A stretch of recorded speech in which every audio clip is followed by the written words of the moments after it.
ഉത്രാടം, തിരുവോണം, അവിട്ട നക്ഷത്രങ്ങളടങ്ങുന്ന മകരക്കൂറുകാരെ സംബന്ധിച്ച് ഈ ഒരു വാരത്തിൽ 4-ാം ഇടത്തേക്ക് വ്യാഴം വരുന്നു. ഈ ഒരു വാരത്തിൽ അതോടൊപ്പം തന്നെ വാര അവസാനത്തോടു കൂടി അതോടൊപ്പം തന്നെ 4-ാം ഭാവത്തിലേക്ക് ഉള്ള വ്യാഴം 5-ാം ഭാവത്തിലേക്ക് പോകുന്നതിൻ്റെ ഒരു കാലഘട്ടമാണ്. ഒപ്പം 4-ാം ഭാവത്തിലേക്ക് ശുക്രൻ വന്നു ചേരുന്നു എന്നുള്ളതാണ്.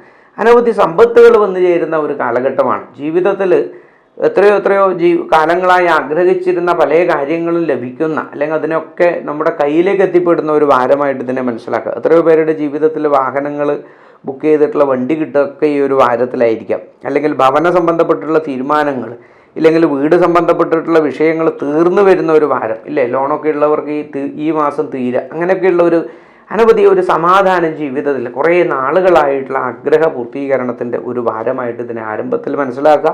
2-ാം ഭാവത്തിൽ ശനിയുടെയും ചൊവ്വയും സഞ്ചാരം ഇതുപോലെ തന്നെ ഈ ഒരു വാരത്തിൽ കാണാം. എങ്കിൽ ശുക്രൻ്റെ ഒരു രാശി മാറ്റം മേടൻ രാശിയിലേക്ക് 4-ാം ഭാവത്തിലേക്ക് വരുന്നത് കൊണ്ടാണ് ഇവർക്ക് ഈ ഒരു വിഷയങ്ങളൊക്കെ തീർന്ന് അതോടുകൂടിയിട്ട് വീണ്ടും കുറച്ചൊരു മാറ്റം വരുമെങ്കിലും കുറേ കാലത്തിന് ശേഷമുള്ള ഒരാഴ്ചയാണ് ഈ മകരക്കൂറുകാരെ സംബന്ധിച്ച് വളരെ അത്ഭുതങ്ങൾ ജീവിതത്തിൽ വന്നു ചേരാം.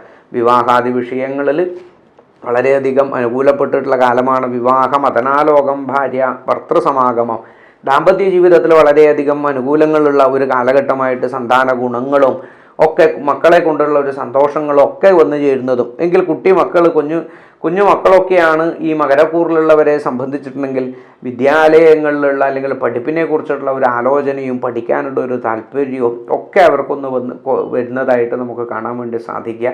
നിത്യ ജോലി ചെയ്യുന്നവരെ സംബന്ധിച്ചും കർമ്മമേഖലയിലുള്ളവരെ സംബന്ധിച്ച് ഈ ഒരു ചന്ദ്രൻ്റെ സഞ്ചാരം വളരെയധികം പരിശ്രമങ്ങളെയാണ് കാണിക്കുന്നത്. അതായത് കഠിനാധ്വാനം വേണ്ടി വന്നേക്കാം ഈ ഒരു വാരത്തിൽ ഈ മകരക്കൂറുകാരെ സംബന്ധിച്ചിട്ട്.